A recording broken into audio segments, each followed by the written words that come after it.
예, 오늘은 히브리서 11장 7절 믿음으로 노아는 아직 보지 못하는 일에 경고하심을 받아 경외함으로 방주를 예비하여 그 집을 구원하였으니 이로 말미암아 세상을 정죄하고 곧 믿음을 쫓는 의의 후사가 되었느니라. 이런 말씀에 대해서 은혜받고자 합니다. 노아는 전 생애를 방주 만드는 일에 보냈습니다. 그 당시에는 인류의 수명이 천년이 가까울 때입니다. 그리고 지구 전체가 온도차의 변화가 거의 없었습니다. 왜냐하면 하늘의 거대한 궁창, 물청으로 인하여 어떠한 이 지구에 재앙도 내린 적이 없고 또한 비도 오지 않았습니다. 창세기 2장 6절에 나오지요. 그러니까 이 거대한 분창, 그 물청이 태양으로부터 오는 그 우리 인체에 나쁜 방사선을 많이 통과 못하게 막아주기 때문에 이 땅에 그 많은 그 식물들, 지금보다 훨씬 더 많은 식물들이 자랐으며 놀라운 그 인간이 살기에 가장 좋았던 곳이었다고 나옵니다. 예. 그때 노아가 이 세상이 멸망하리라고는 꿈도 꾸지 않았을 때입니다. 그러니까. 그리고 사람에게 피 흘리는 음식을 허락하시기 전이니까 이 자연계도 그 약육강식의 처절한 먹이사슬로 연결되어 있지 않을 때입니다.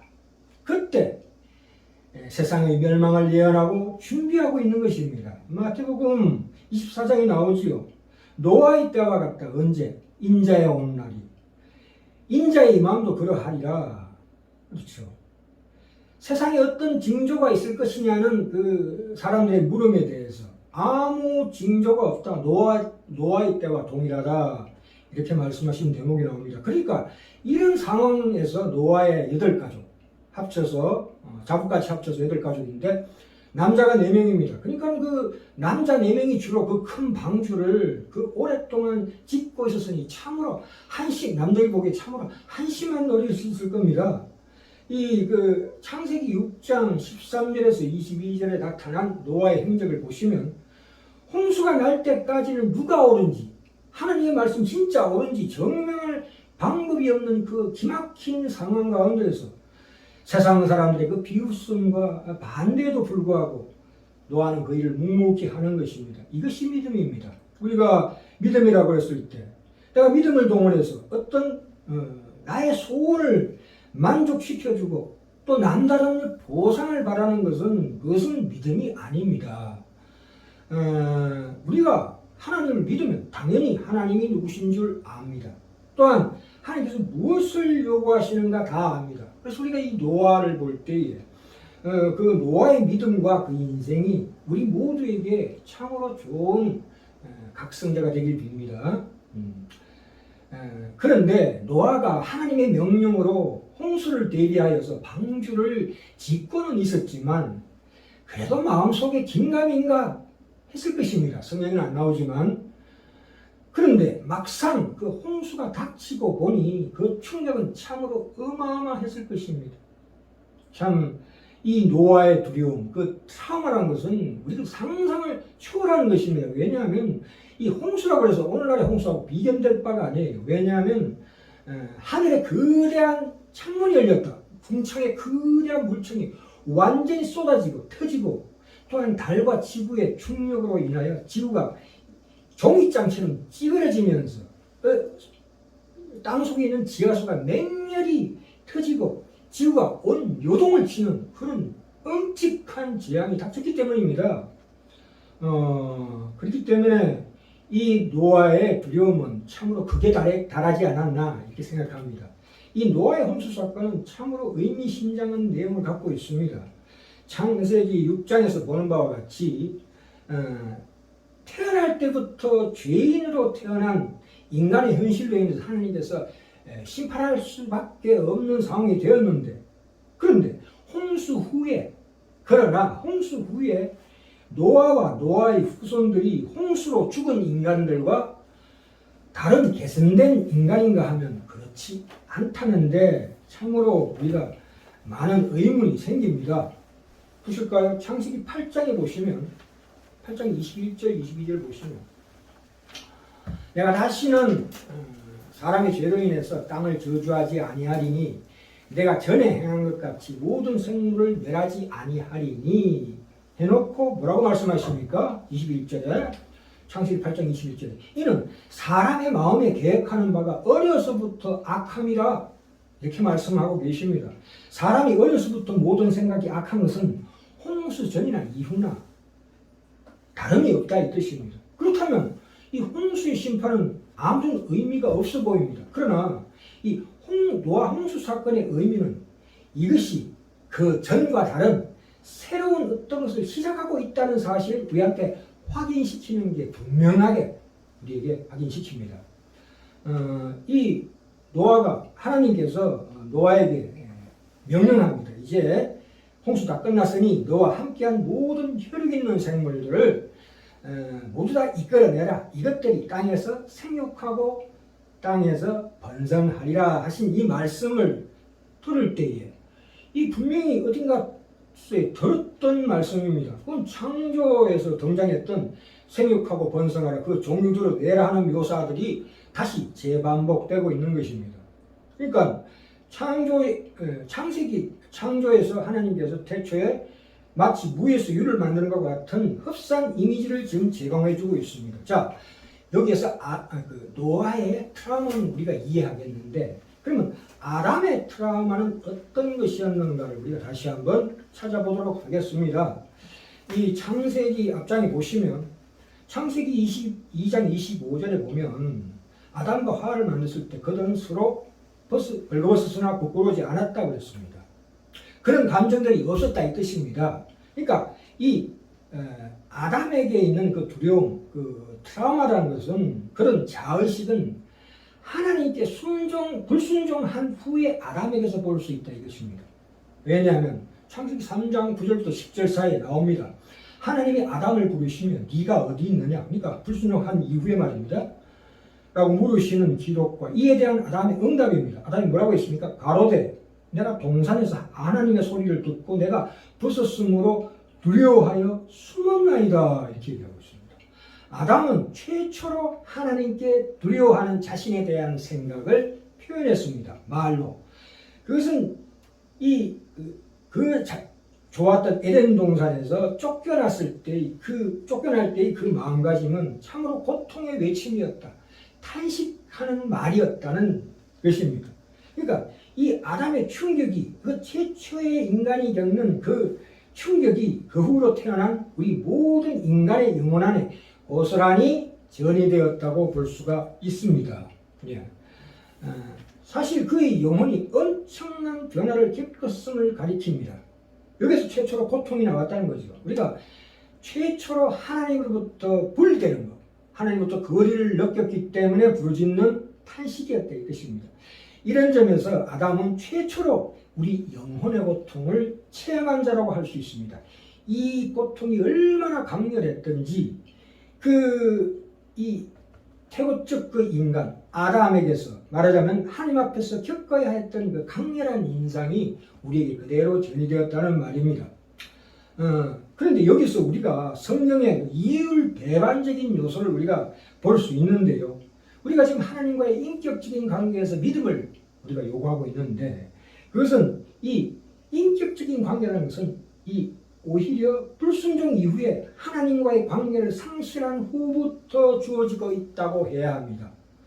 말하자면 상대를 인격으로 만날 수 있는 어떤 선언적인 그 카테고리는 이미 창조 전에 우리 영혼 안에 주어져 있었으나 그것을 현실적으로 누리고 실현하는 데는 오히려 타락 이전이 아니라 타락 이후로 보입니다.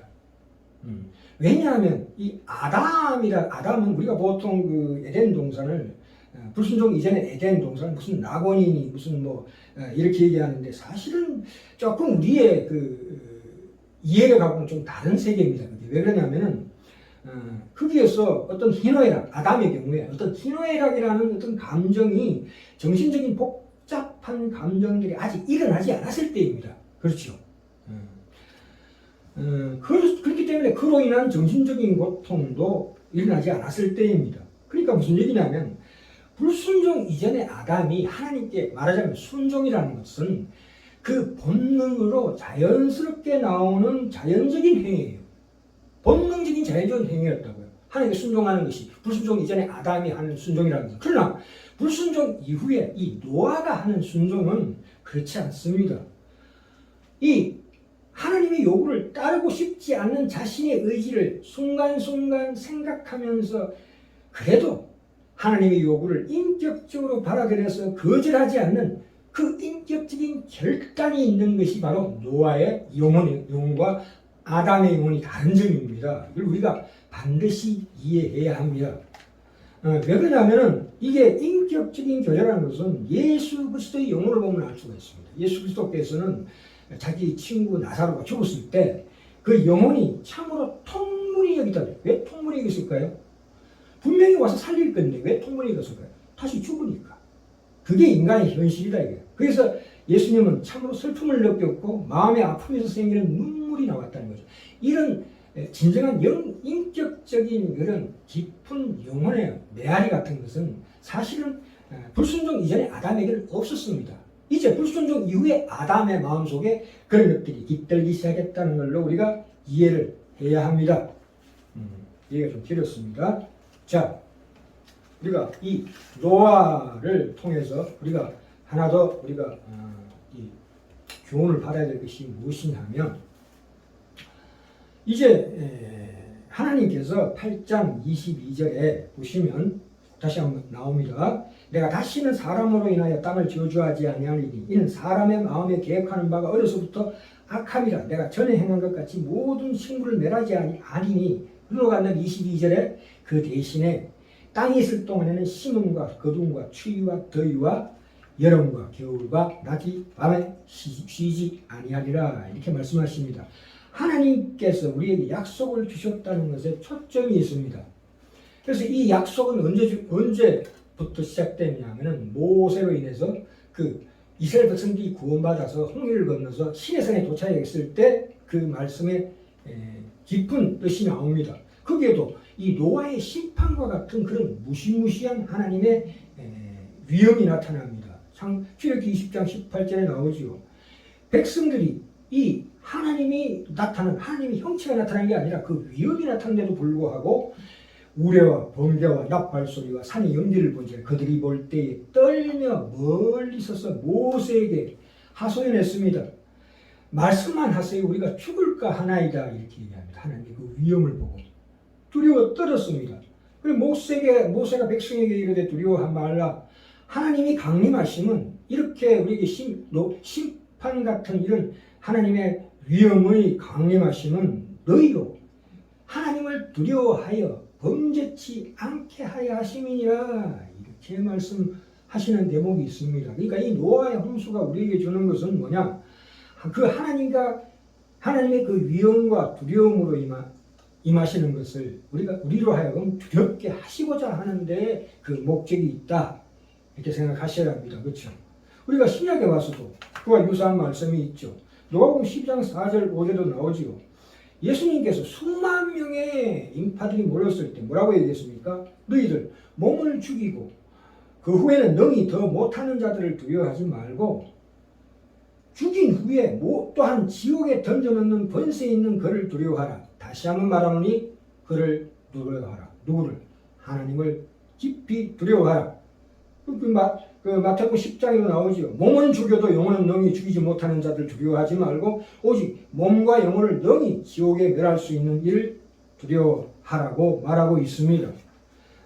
이 노아 홍수를 통해 성경이 말하고 있는 것입니다. 이것이 노아 홍수에서 심판으로 죽은 자들은 저들이 하나님 앞에 죄를 범해서 하나님 쫓아가 복수하신 것이 아니라 이 요한복음 15장에 나왔다시피 포도나무에서 분리된 하나님과 분리된 자에게 당연히 주어지는 그 가지에서 떨어진 가지는 마르고 썩고 불에 태워질 수밖에 없는 멸망으로 갈 수밖에 없다. 하나님을 떠나면 남는 것이 멸망밖에 없다는 것을 하나님께서 참으로 두려움으로 우리에게 경고하시는 대목입니다.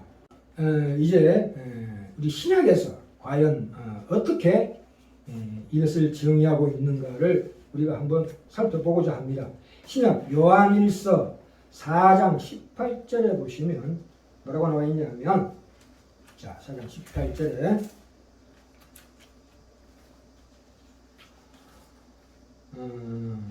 사랑 안에 두려움이 없다로 나옵니다. 사랑 안에 두려움이 없고 온전한 사랑이 두려움을 내어 쫓나니 두려움에는 형벌이 있습니다. 두려워하는 자는 사랑 안에서 온전히 이루지 못하였느니라 이렇게 말씀하고 있습니다. 그러니까 무슨 말씀이냐 하면 우리는 모두 다 본성적으로 심판의 날을 두려워한다는 것입니다. 사랑 안에 두려움이 없고 온전한 사랑이 내 두려움을 내어 쫓는다는 것은, 그러나 이 온전한 사랑이 임하기까지는 두려움이 있어야 합니다. 사실 거기에 두려움이 있어야 한다 이 뜻입니다. 이때까지 말씀드렸죠. 아담의 트라우마와 노아의 트라우마를 통해서 우리에게 주시는 교훈이 그것입니다. 이 셰익스피어가 지은 햄릿에 보면은 이런 대목이 나옵니다. 양심은 우리 모두를 겁쟁이로 만든다. 맞는 말입니다. 그것은 무엇입니까? 우리 양심이 무엇을 어떻게 겁쟁이로 만듭니까? 죽음의 공포지요. 인간은 인간의 본성 속에 겉으로 깊이 내재되어 있는 그 근본적인 그 죽음에 대한 공포를 심리학으로서 이렇게 자꾸 좋은 쪽으로 긍정적으로 생각하게 해서 그것을 물리치는 것은 참으로 어리석은 방법입니다.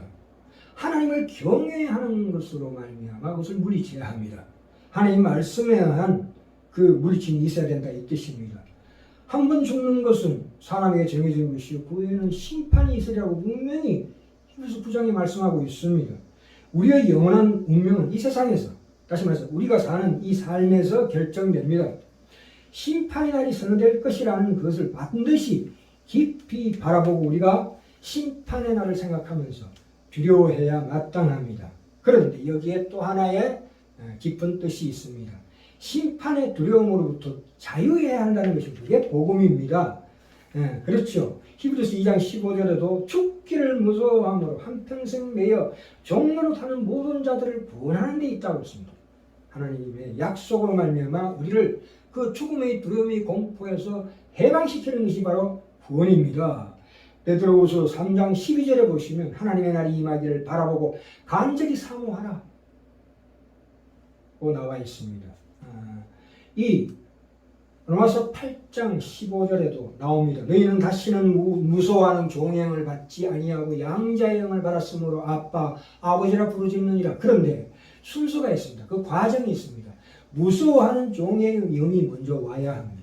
그 다음에 양자의 영을 받는 그쪽으로 넘어가는 법입니다. 그래서 아까도 말씀드렸죠. 몸은 죽여도 영혼은 능히 죽이지 못하는 자를 두려워하라.